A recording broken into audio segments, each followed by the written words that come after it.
Hello, bit of a Hi. different video this time. I'm here with Kiralee, my wife. Hey. So in my video on priestly garments, I suggested that maybe as the high priest walked into the holy place with pomegranates hanging from the hem of his robe, it was like he was walking through a garden of fruit and abundance. But you suggested that I might be wrong, or Not wrong.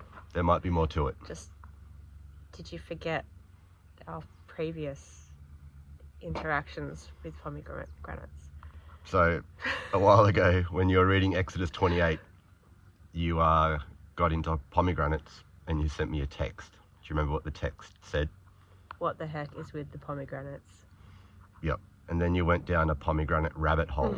Can I just maybe set the stage with what I discovered after I went down the rabbit hole as well, and then you can tell me what you discovered?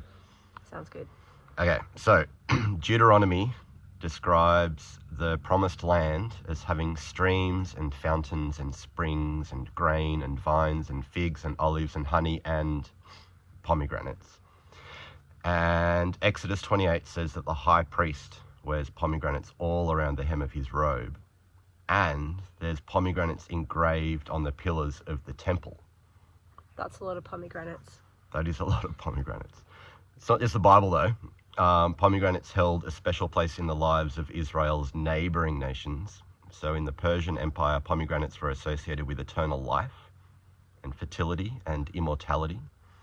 And the Assyrians used pomegranates in ritual ceremonies to promote fertile crops. Pom life, says the sticker. Thank you. The Assyrians used pomegranates in ritual ceremonies to promote fertile crops and human reproduction and fertility. So what else did you say in the message? Have you ever seen inside a pomegranate? I don't believe I have seen inside a pomegranate. I've had pomegranate seeds in salads. But should we cut one open and then you can tell me what you discovered? Yes. Okay, you can cut. There's two ways. It's important. Mm-hmm. So I'll show you the first one. Okay, while you're cutting, I'll tell you what else I discovered.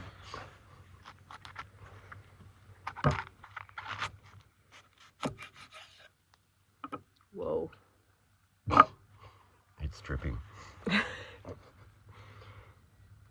Right, so there's lots of seeds inside a pomegranate. They're like full of seeds. Get ready for it though. Get ready. So, Can I cut the other one open? Yep. Okay, get ready. So see that, right? Lots of seeds. But look what happens if you bash it first. so apparently one pomegranate contains anywhere from 600 to 1,400 seeds. So that would be a lot of pomegranate trees if every one of those seeds produced a new tree. So the outside skin is very, very hard. So I've just given it a good bash. In your white shirt. Yeah, this is not going to go well. Okay, get ready for it.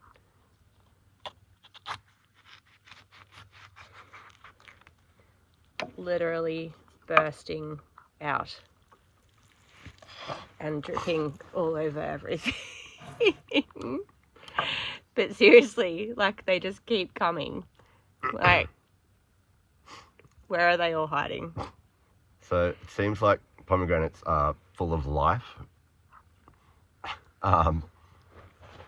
So many seeds might represent abundant life, but you found out that there's more to it.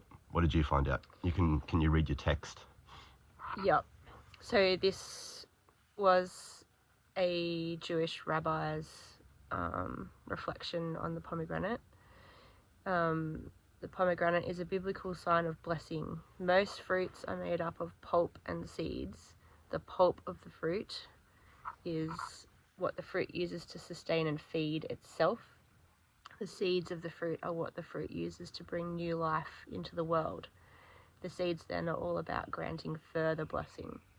The pomegranate is a fruit that is made up of mostly seeds and contains very little pulp. Therefore, it symbolizes a fruit that with the unselfish desire to grant further blessing in the world without being too concerned with itself and its own needs. And that is why it has the crown of royalty at its tip. So the crown was something I had no idea about, and that's pretty cool. Yeah. Something else I found out is there's a rabbinic tradition that says that each pomegranate contains exactly 613 seeds. That's the same as the number of laws in the Torah. Which is not actually botanically accurate. No, They but don't have that many seeds, but they said that. it could be like the tree of life, if the law gives life. So in Genesis, God made plants and trees that produce fruit and seeds so they can reproduce. Doesn't the Bible... Thanks for directing me back to the script. I was getting distracted by the quail that were walking by. We're on holidays. There's actual quail. The Bible often talks about children as seed. Yes, the woman's seed means her offspring or her children. Yes, an Abraham's seed. Yep. What about Onan? What did he do? Spilled his seed on the ground. Yeah, he did. So he was not interested. That was not good. He was not interested in creating abundant life. Where else do pomegranates show up? Song of Songs. Of course they do. Lots of pomegranates in Song of Songs. So a pomegranate packed full to overflowing with seeds might symbolize abundant life and fertility. Being fruitful. Yep. And then God blessed Adam and Eve and he said, be fruitful and multiply. So there goes another quail. To summarize, a priest wearing pomegranates and pomegranates in the temple might be a reminder of that Eden blessing of abundance and fruitfulness, and a reminder of God's covenant promise to Abraham that he will greatly multiply his seed. God is the God of new life and all life, an abundant life. So much that it's like falling out. Thanks for watching our video. Everything. Look, just saying, not wanting to hijack Phil's channel or anything, but I wonder if also like dripping, like see how red the juice is, like blood, life possibly. Also, this might be a little bit of a stretch, but to get the life seeds out, it needed to be bashed and broken. Don't know if that might be a bit of a stretch. She's coming. The views and opinions expressed in this video are those of the speakers and do not necessarily reflect the views or positions of any entities they represent.